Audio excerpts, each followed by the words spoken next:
So hello guys, in this video I'm gonna show you how to add guests in Notion. So to do this is pretty simple. So head on to your notion.so in your computer or in your phone.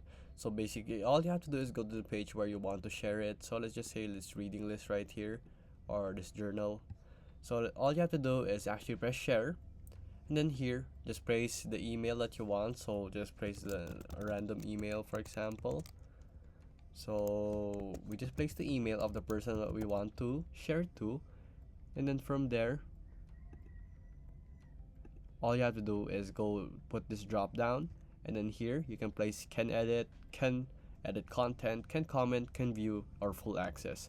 So only in the plus versions of your Notion you can edit and can edit content.